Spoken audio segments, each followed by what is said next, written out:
Tenor. This is Double O Direct. Woman host, songs by women. No Phil Collins. No James Brown. I respect them, but no. And a focus on a different woman in fashion every week. And of course, only women guests. Coming up, music by Whitney Houston and her. I love that. Her. But it is my pleasure to welcome to Double O Direct women champions for rights for women as pertains to housing and land ownership. Robyn T. Emerson. Welcome to Double O Direct. Thank you very much, Olivia. Glad to be here. Thank you. So why is this panel looking different? Well, this panel is looking different is because we were looking to have our queen here, queen from Ghana, Queen Nana, but she did fall ill and she lost a family member, unfortunately. So she definitely sends her apologies to everybody listening in. And then her colleague, Grace, my colleague as well, is assisting her right now. So we are really unfortunate that they didn't join us, but they will have to come back because it's a real gem that they are attending the Africa Housing Forum right now. Some land rights, some traditional leaders from Africa are right now with us in the Africa Housing Forum from Nigeria, from Ghana, from Lesotho, from various places, coming to say traditional land issues are a critical part when we start to think about the housing needs in Africa. And you, Robyn, are the Africa Housing Forum manager. Yes, I am. What does that mean? Yeah, Habitat for Humanity International holds these housing forums across the globe. Regionally, they've held one in Europe, they've held one in Asia Pacific, and they've held one in Latin America and the Caribbean. And for the first time, Habitat for Humanity has invested in convening people across the continent to come and talk about housing challenges. And so that's what I get to do, is to convene that. I love that. Invested. Isn't that so important? Invested. Etta, Madete? Hi, great to be here. I'm an affordable housing expert and an architect, and it's a pleasure. I've been speaking at the Africa Housing Forum conversation, and I think I want to share this information here because female land rights and home ownership is a passion of mine, and I believe it's a way that we can change the communities of the future. About to say queens. But you know, Her Royal Majesty isn't able to join us today because she is bereaved and currently unwell. We send her all the best wishes. I am joined, however, by Robyn T. Emerson, Africa Housing Forum Manager, and Etta Madete, affordable housing expert and an architect. So paint me a broad picture, Etta. Thanks, Olivia. So, around the world, less than 20% of all the land titles and ownership in the world belong to women. Around the world, less than 20%. What are we talking about with regards to statistics of the number of women versus men globally? So 20 to 80%. Okay, no. In terms of how many women are there vis-a-vis men in the world, percentage-wise? Because in Kenya, we know it's 50-50. According to more or less. Yes. Yeah. So globally, are there just like 80% are women, and then it's around 50-50 still. Globally? Yes, globally. Okay. So, and imagine out of all that, less than 20% terrible are owned by women. Uh-huh. In the Kenyan context, it's even worse. 1.5% of women own land titles. 1.5. 1.5%. 1.5. Imagine. So all those titles seeing. But wait. So it's because land is passed down hereditarily to men? Yes. And not only that, within married couples, you'll find that men usually have their names on the titles, even if it was jointly bought within a marriage. Question, can you have a title with two names on it? Yes, you can. So why doesn't he add her? Okay, and can you just say, okay, I own this piece of land, I am now adding your name as part owner? Yes, you can. Okay. Pre-marital counselling. There needs to be... no, I am very serious. I have a very big problem with pre-marital counselling in this country because they never tackle any important SHI. You know what I mean? You're telling me that you can add someone's name to land. Are we not asking for that as women, or are we ignorant of it? What is the problem? You've actually touched on the most important thing. Yeah. We're ignorant of the fact that if you're in a married couple and you somehow don't have your name on a title or marital property that your husband owns, if your husband passes away, you at some point have to fight to get that title within your family. So it's not automatically yours. It is not automatic. It is automatically yours, but you're going to have to fight for it. If your name is not on the title, you need to go to court to prove that you're married. How long were you married? Pause. Do you have Women of Kenya? This is a special address to you. We pause current programming to inform you that you need to go. First thing Monday. Where are they going? Ministry of Lands. Yes, Ministry of Lands. Located? Upper Hill. Upper Hill. Upper Hill, but there's Google also it. different county offices. Google it, enda kwa Google Luiza Mutu. Ask your chief, right? Can you please get your name on that title deed? This spouse of yours, he can off at any second. I wish him good health, but he can off at any second, right? Get your name. I bought a piece of land. I do nothing with it. But in the event of, I have a place, you can just dump me. There's a place. So you tell me only 1.5% of women in Kenya have their names on titles. On land titles. Mumbi, do you have your name on a land title? Mumbi, you're doing badly. All right. Okay, continue. And so ignorance is a big issue. The other issue is the fact that if you do want to say that I own this land and I own this title, Yes. you have to go through an entire process to prove this. And beyond that, it's not that you have to be officially married to be able to sort of say that you claim this. So the only way to prove official marriage is a marriage certificate. Exactly. But there are very many unmarried couples are out there. And so it becomes a whole sort of circular issue. And many women don't even realize, if my husband dies, they just assume that, or my husband or my partner dies, they just assume that I'll continue living in the home that I'm in. But traditional and communal effects begin to come into play, because then the brothers, the uncles They're are like, we never wanted you anyway. Yes. And this is my brother's land. This is what he wanted to do with it. And It of needs to course stay now we within have the a lot family. of intercultural marriages. Where you Exactly. find people not just from out of Kenya, aka, but you find people from different, tribes, getting together, different religions coming together. Yes. Tell me more. And then another issue that comes up, as you've just mentioned, through intercultural issues, is that you find that your land can be sold without your knowledge. So if, for example, your spouse decides... Wait. Wait.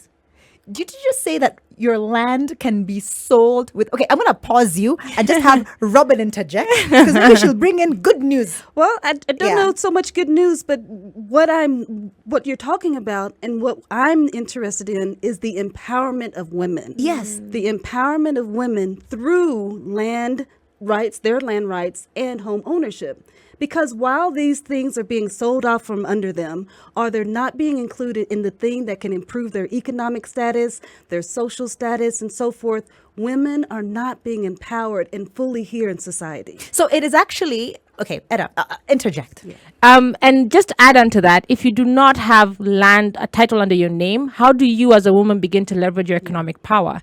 You're not able to go to a bank and say, this is what I'm worth, because it's my husband who owns that. And that is not recognized. So then that also begins to sort of have that ripple effect where women do not have the financial capability to improve their own family's lives. Is it possible to have that conversation and say...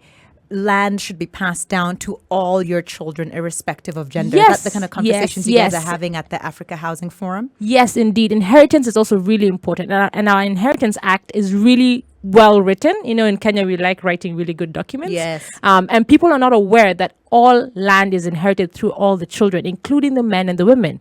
And you see, what happens is, if you're not aware of that, you don't have the power to fight. And the brothers and the uncles and the sons are able to usurp the woman's power. And if you don't have the information in the language that you understand, for example, is it in Kiswahili, is it in your mother tongue, so that you can be able to use it as a tool. And that's a thing we need to begin to use. I am willing, and I put my name to this, to transcribe it to Dolo. Yeah? So Please all do. my people from that area will be able to understand, because you're telling me that the documents are actually only in English now, maybe Kiswahili? English and Kiswahili. So in some cultures it has been translated, but usually very selective, because the people in power, the people doing that translation and passing it have on, a personal interest. Yes, have a personal interest, so that the community and the chief are not willing to sort of push this forward.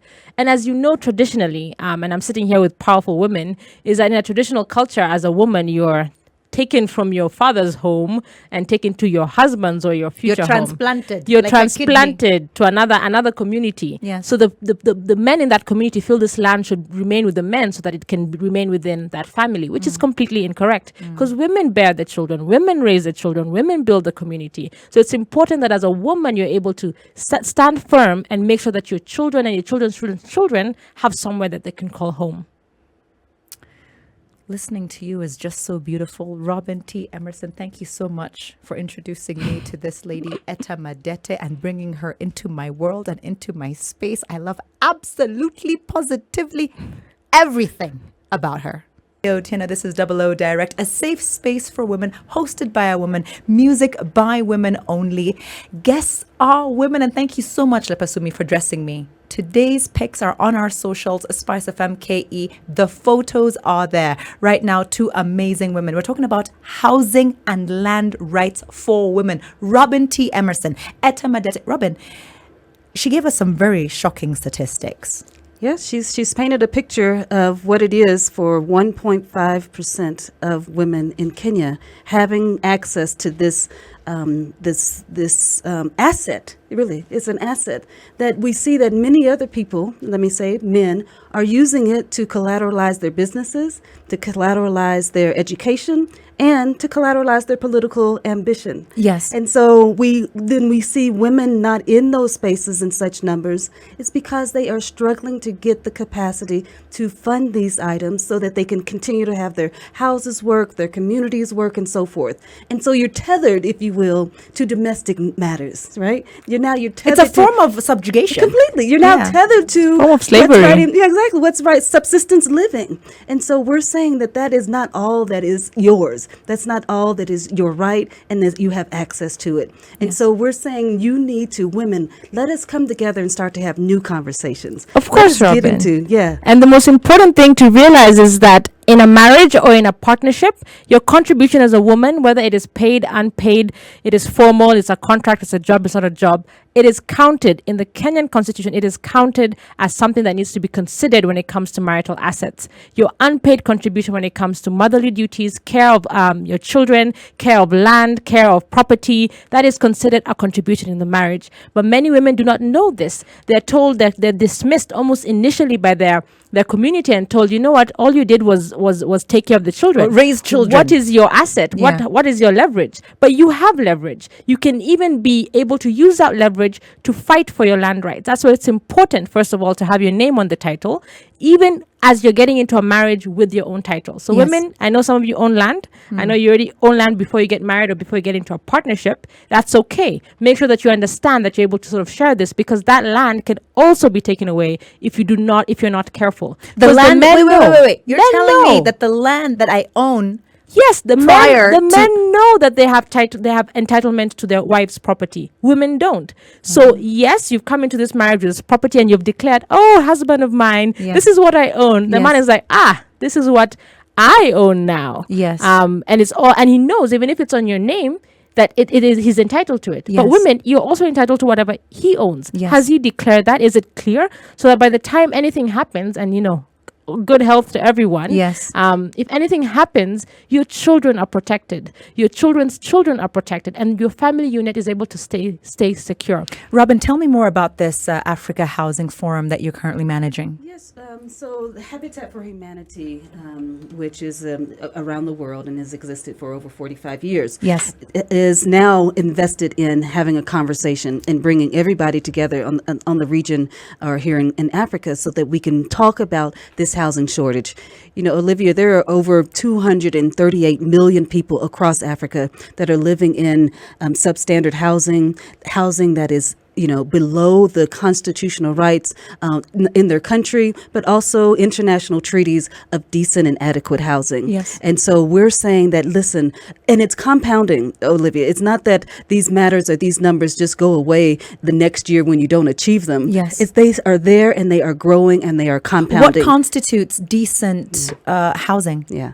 So decent housing, and I'd even invite my architect also to chime in on this, but it is, when we think about you and I and most people, when we go and especially in this room, when it rains, we don't think about, is the water going to come through my roof? Not necessarily. Or under my door. Or under my door. We don't really have that concern. Yes. Right? And we're not really, most of us, concerned about, is the foundation where my house on going to erode?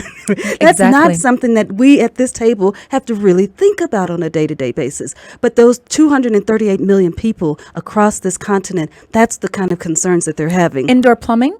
indoor plumbing, proper wastewater treatment systems that is safe and hygienic, making sure you have natural lighting, natural ventilation. And I will emphasize this, all people in Kenya, if you do not have natural light and ventilation going into your spaces in the Kenyan continent, it means that you're compromised as a health-wise. When I was looking for a space, when I moved back to the country, I swear I saw a dungeon.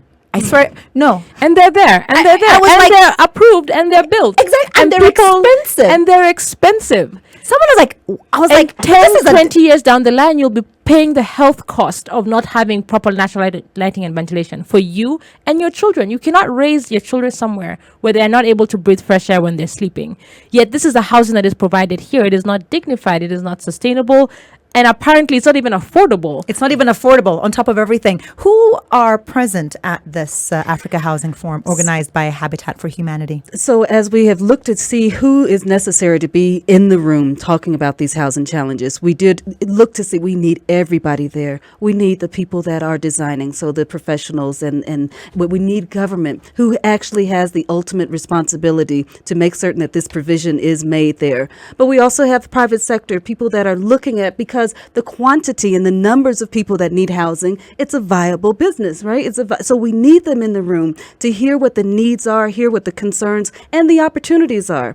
But we also have international donors and so forth, because as we talked about, it's a challenge. It's a massive, massive challenge, and government doesn't have the capacity on its own. And so we need some ways to subsidize some of the challenges so that we can come up with innovative solutions. Because I like to think about the housing solutions in a triangular way. So we have the land, and that is one. We've got to figure out ways to unlock some of the challenges inside of it, the regulations, the planning procedures, the development codes, the building codes. But we also have construction materials. Are we coming up with innovative construction materials that are sustainable, that are easily accessible, and so forth? But then we also have the policies, and we have the financing. So that's the other side of the triangle. But for me, I wrap that triangle around this big elephant that's in front of all of us. It's a ticking time bomb, the climate change issue. And so all of that encapsulates that triangle. But right smack in the middle are the people. And so they're the ones that are governing. So just around your corner from here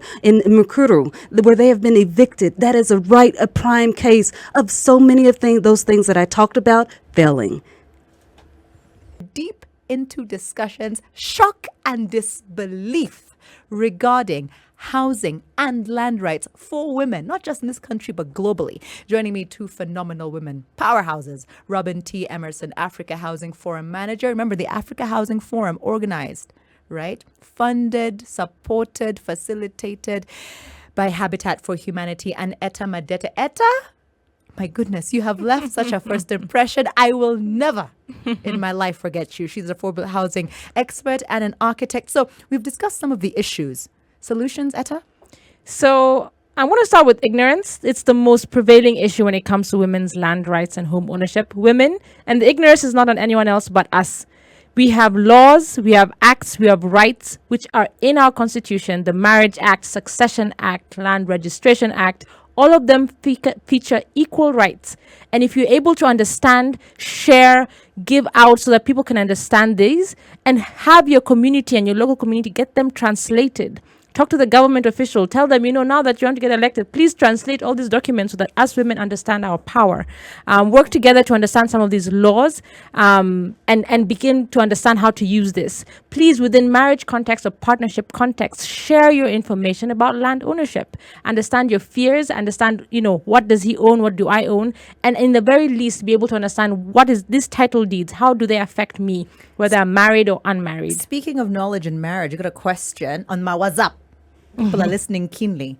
I wanted to know, as an unmarried woman who owns land / properties, Yeah. how do I secure them after marriage? What does the panelists advise on prenuptial agreements? Yes, completely agree. And this is why we're having this conversation. Yeah. As you enter into a marriage, the laws still apply for men and But it's women. going to say, oh, no, but you don't love me enough. Why are we signing? Oh, yeah. But the land is yours. So if you need to do what you need to do, do what you need to do. But I mean, but there's there's love and there's business, and it's not personal. Yes, I mean, and he owns property that he's not telling you it's about. love and it's business, and it's what Yeah. making sound decisions and what works and for a future, if you will. But there's so much pressure. Yes. Especially for women. Because firstly, I heard it's really hard to get a man. I don't know, I'm beating them with sticks to get away. But I heard it's really hard to get a man, and women are getting more and more desperate, and women are, allowing how do I say this politically correct? Interesting Well, let me. Characters. characters. Well, I think. Listen, I have girlfriends who say I dumb down what I have. Yeah. Because Yes. I'm concerned, I might not get it. Exactly, I might not get a man, if you will. So I mean, that's all sorts of things, and that is only talking about at one class level of women, right? And so that is one class level. But there are women that are in rural areas who doesn't have that. She doesn't have that concern. But so I think it's a couple things, if you will. Women, But isn't it worse? No, let's be honest. Yeah. Isn't it worse in the rural area? Because if I'm able to educate myself, live out my life, pay my own rent, all that kind of stuff, what about this woman in the rural area who now thinks that this is a must because the whole community is looking down upon her and saying, but why? But see, let's give him. Yes, Etta. And that's the key thing when it comes to language, because the issue is not that they don't understand that they own this land. The issue is that they don't know how to use the empowered laws with the community to sort of say, this is my land and this is how I own it and this is my right. So I like Robyn's sort of transjecting into the rural areas because that's where the land issue is most prevalent. One of the kings of who's speaking at the Africa Housing Forum was today saying that land is sacred to the African community. It is sacred to every single person because it is home.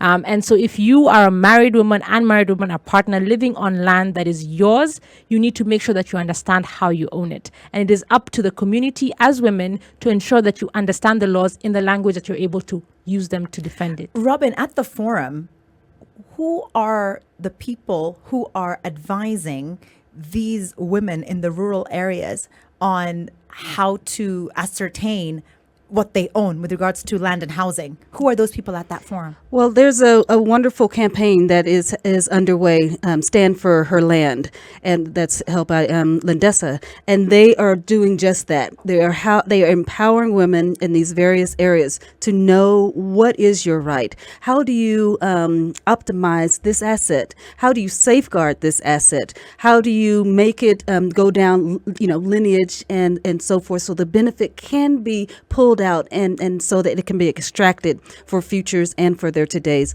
So their campaign is doing just that education. But then there's also how do we inform our government officials? So it is down at that level, at the chief level, Yes. that when they're going out and dispensing information, that it making certain that they don't go to the house and say, "Well, who's the man here?" Is that kind of that bias. Yeah, exactly. There must be. I need to speak to the man about your land issues. But the woman, needs to comfortably say, "I am the one that is responsible for this property. I'm the one who's here to make the decisions for that property." Or even I understand Yeah. where I fit into this entire equation. I have partial rights. I have half rights. I'm co-owner That's of this right. property. I need an address. I Yes. need somewhere people can go right now for some more information. Who's going to give that to me? Well, I'm going to give you Landesa, and Yes. it is, and people can look and Google Landesa, Stand for Her Land campaign. How do you spell Landesa? Landesa. So landesa.org? Yes, landesa.org. LANDESA.org. Yes, they the have campaign? Campaign is Stand for Her Land Rights. Stand for Her Land Rights. I That's just the love campaign. it. Yeah. Go to Landesa, LANDESA Yep. .org. I'm Olivia Otieno, host of Double O Direct every Saturday from 10 a.m. on Spice FM. And the Africa Housing Forum, hosted by Habitat for Humanity, is currently underway at the Safari Park Hotel. 300 people in person, 700 if you count everybody that is joining virtually. It is a must that you understand the conversations that are taking place there with regards to policy and rights. I am actually joined by the lady who has coordinated it all. Let me tell you, Emma Miloyo, I got a bone to pick with you. You completely and utterly undersold one Robyn T. Emerson. No. We will discuss that together. Maybe over coffee. I was going to say wine, but we'll talk coffee. Nisangapit. 12 noon, it could happen, right? Africa Housing Forum Manager Robyn T. Emerson. I'm also joined by Etta Madete, affordable housing expert architect. What do you mean by affordable housing? Affordable housing is housing that is accessible financially and actually physically accessible. Nothing is accessible. Tuko broke sana. No, let's just... But financially accessible over time. And like Okay. something that's really big that's coming out is incremental housing. Yes. How Kenyans build is incrementally. And that's the work that KWFT is doing, Kenya Women's Finance Trust, is I can give you 100,000, you put a roof. I give you another 50,000, you put the floor. You don't have to build it all at once, but it's having access to that little amount of money to begin to build the home that you're in. Love it. Robyn?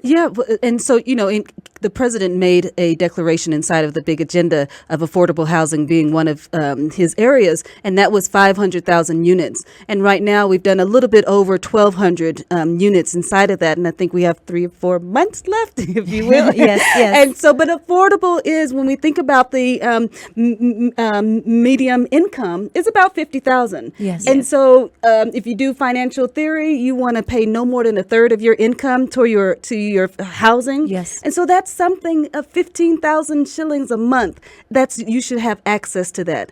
And we don't have enough of that, if you will. So the stock is very, very low. We're supposed to be providing at least 250,000 units per year. And over the last 10 years, we have never touched that. So we're now out close to 3 million units in a deficit here. But in Nigeria, we have about 14 million that need housing. Ghana is about 4 million. Yes. And to accomplish that, it's going to, just in one of those countries, need about $40 billion.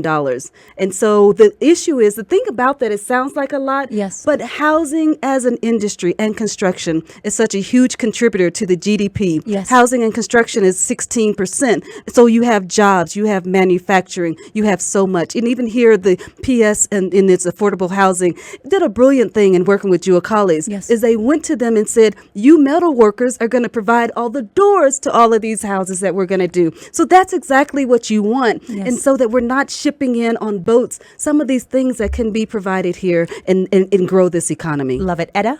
And just to add on to that, in the whole of Kenya, you get this, in the whole of Kenya, every year we produce less than 1,000 houses. All these houses you're building, all these things that construction you're saying, and all these houses you're saying for sale. Let me ask you something. Less than 1,000 houses. Does that include Boma and Simba?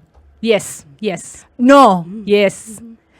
Like, think about 1,000 houses, and you can see many of these developments take 5 years, 10 years. So the amount of housing coming into the market is very little, and very little is even coming to less to the 50% of the population. Is that because we don't have the resources to build more, or we don't have the income? It's that triangle. The triangle. But also the construction sector at the moment is just about cleaning money. So what happens is that developers want to build a product for the 1%, hoping that somebody will pay a rent of 300,000 per month to live in it. But the bottom 40% is where the need is. So are we talking urban, rural, or both? Both. Okay, the ones who are washing money, we'll just call it that. Are they doing that also in my rural village? If you say rural, I'm talking about counties. So within counties, there's a lot of money that is moving that way because Nairobi has a spotlight. Yes. And at the moment, Nairobi is very digitized, so it becomes a bit tricky. But you're finding a lot of money. If you go somewhere in Eldoret, you'll just suddenly see apartments that look like they don't make sense in this context. Yes. That's where we're seeing this housing provision that is not meeting the need that is required at the bottom 40%. So what is the need, and how can it be addressed? Well, I mean, I think one of the things is, I was going to go back to, as she was talking about, as devolution is getting down, the problems that are happening in Nairobi, what we've seen, that's trickling down also, if you will. Yes. So, every county is supposed to have a master plan that actually says what are our needs, specific types of housing. Where do we need that? But when that is thrown out of the window, when that is not being followed, when it becomes about, to the winner goes the spoils, and somebody needing to pay back for some contracts and so forth, then your plan and your provision goes out of the window, and you're just putting up things, if you will. It is an election year. How can we lobby? How can we address this issue? Because it's a ticking time bomb. It's very much so a ticking time bomb, and it is, as it is an election year. There are going to be people who say, "I have 4 more months here. I've got to get an approval in for a building because I need to get offload some money because I don't know who the next administration or who's going to be in there." And so we are losing the plot just right now. And so even with Transparency International and Women in Real Estate and Architectural Association in Kenya, we're talking about that. Corruption and illicit funds inside of the built environment. We don't shine a spotlight on the built environment like that. We talk about the health sector and where things fall through the roof. We talk about education, but we do not look at all of the gaps in the building sector that really has a real impact on everybody's day-to-day life. I was going to go into foreign construction companies, but I'll take a pause on that and understand one thing with regards to our rights in the Constitution and women owning houses, women owning land. You said, Etta, that actually the laws are there to protect us. Are there any gaps in the law? Oh, there are plenty of gaps in the law. And this is why it's important to highlight the ignorance issue. One is that it doesn't recognize if you're unmarried or if you're a partner or if you've lived with someone for a long time. You have some kind of rights, but it's not within the Marriage Act. Even if you have kids? Even if you have kids. Okay. So you need to look into into land registration, into how do I make sure that I have security of tenure when it's not underneath a Marriage Act. And it's okay. You don't have to be married to get security of land. You just have to be sure which act you're able to refer to. Yes. The other one is, what if you get remarried? I think there's a lot of laws in Kenya that sort of restrict women's behavior. And in this case, if you want to remarry, you almost lose all the same legal acquisitions you got in your first marriage, or if your marriage fell apart, or if your husband passed away. So it doesn't protect them. Let's pause. So I'm Mumbi Njoroge, and I've been married to Mr. Njoroge. No, Mumbi, what do we call you now? Kariuki. Mumbi Njoroge Kariuki, right? I've been married to Mr. Kariuki maybe for 8 years, and then Mr. Kariuki passed on, right? I managed to keep the land, obviously, and the house. But then I want to now marry, Emerson, because I'm done, right? So you're telling me that now Kariuki's brothers can come back for that land just because I've remarried? Because they're saying you have now moved to another community. It's this idea that women are transplanted from their homes depending on who they marry. No. Yes. And it's really unfortunate. But there are laws that say, you know what, this is the land rights. And that's why it's important for women to understand which law which law act do I refer to. And you can go to Ministry of Lands to say, this is what I own in this marriage. And make sure you have prenuptial agreements if you feel like you're feeling insecure. Yes. And also be okay to say, you know what, I need a prenup because, I need to protect my kids. And let's talk about this in the reality is that we're protecting ourselves, but we're okay now. By the time you're thinking about these issues, you're a stable female. Yes. What about your kids? What happens when you leave your 5-year-old without any security? What happens then? Yes. Sorry, I mentioned I 5. know, my 5-year-old. He's 5 today. I'm feeling this deeply. I'll mention one other gap in our laws. Yes. Is that our laws are based on British laws, like the way that we do our constitution. Yes. And in that sense, we always defer to traditional customary law. And that means that if there's any gap or missing information, and lawyers know how to find that, they say, how to talk to manipulate. your chief. Talk to what is the tradition in that area. Yes. And the chief, typically a man, will say, you know what, let it go a certain way. Yes. So there's no protection to sort of say, you know what, we should never defer to tradition when it comes to something like this, because our traditions are steeped in biases that we cannot change now. I absolutely love that you've highlighted that our traditions are steeped in biases that we cannot change now. Do not let your rights be deferred to tradition. Keep it within the context of the law in terms of the Constitution. Robyn? Well, I think one of the things I'm taking from this conversation myself, as we say ignorance, I think maybe we can look at, well, what is the learned bias even on myself, if you will, that is even telling myself what I can say and what I can't say. And so, it may come off as ignorance, but it might be, I'm actually struggling, right? I'm actually struggling to even know, is this something that is even my space? Is this even something for me to do? Or I've seen what happened to This other woman, maybe I don't want to get into that. And so I think, I think we really have to see the real reality of the challenge that women have to have the courage, if you will, the audacity, if you will, to stand in that space and support them and provide this kind of information and tell stories. I love reading articles that says a court has granted, right? Yes. Such and such. I love reading those articles. And so we need to be highlighting more of those successes, more of those opportunities that women went and took it, even if they didn't get it, but they went for it. We need to tell more of those stories because that's what's going to empower more women. Is SpiceFM. Good afternoon. I'm Olivia Otieno. This is Double O Direct, and we are talking housing. We are talking land rights. The Africa Housing Forum, hosted by Habitat for Humanity, is currently underway at the Safari Park Hotel. 300 people in person, 700 because another 400 have joined virtually. Two incredible women, Robyn T. Emerson, who's the Housing Africa Forum manager. We have Etta Madete, affordable housing expert architect. We talked about some problems. We've highlighted certain solutions. But Etta, there's another one. Share it. So for us as professionals, we think we really do need to be in the forefront of addressing these issues. You mean the professionals in the built space? Yes. Okay. And at the moment, I'll give another statistic is that 11% of all the architects in the country in Kenya are women, and 5% of all the engineers are women. It should start with only. Only, yes. Only 11%. Only. So all the roads, all the buildings, all the expressways, all of this are being designed by such a majority of the population. May I ask you something? Yes. I'm veering off. Have you seen any women in the China construction industry here on the ground? Negative. Even one?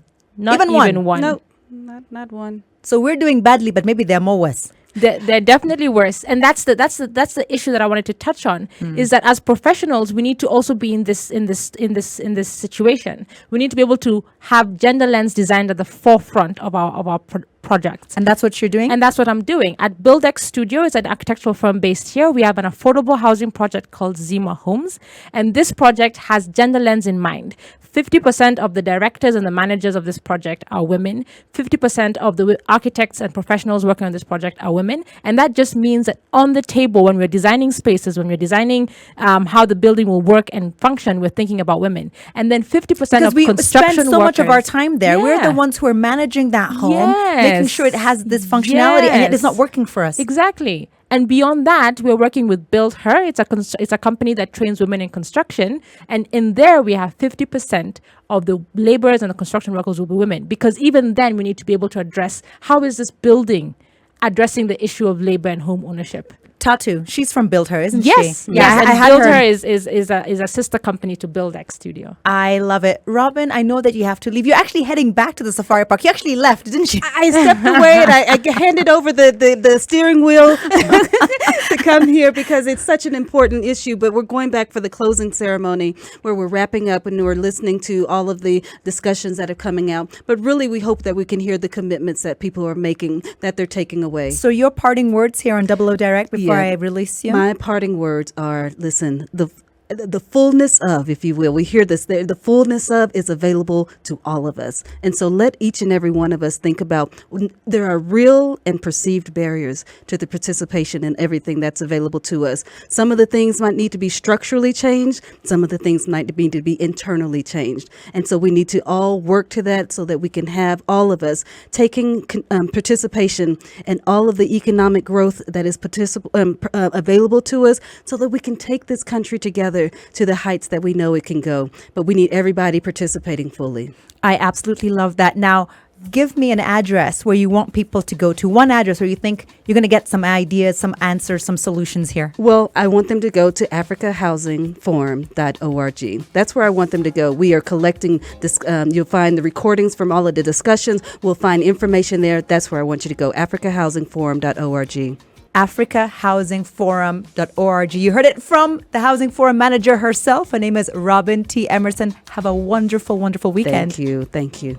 I'm in Lepasumi, but we are recognizing some May babies with some shout outs. So if you haven't already, please do get on to SpiceFM KE on the social. Send your messages, which I'll be reading out after I wrap it up with Etta Madete. Robyn Emerson, who is the manager for the Africa Housing Forum. brought to us by Habitat for Humanity. Had to leave. She's heading back to the Safari Park Hotel. Drive safe, Robyn. Right? But Etta, parting words on this issue of land and housing rights for women. Thanks, Olivia. This issue is so important and it's so dear to my heart. And I think the biggest thing that I want to encourage everyone to do is know your rights.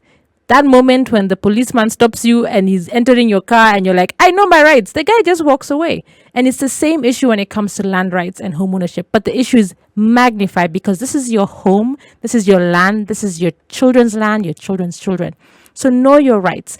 Robyn has talked about Landesa, but I'll also bring to the fore another website for FIDA, which is a federation of female lawyers in Kenya. And they're able to give aid when it comes to asking questions, to translating or beginning to interpret the laws. And beyond that, just know your power, know your rights. The Marriage Act, the Land Act, the Succession Act, the Inheritance Act, all of these are there to empower you, but are only tools.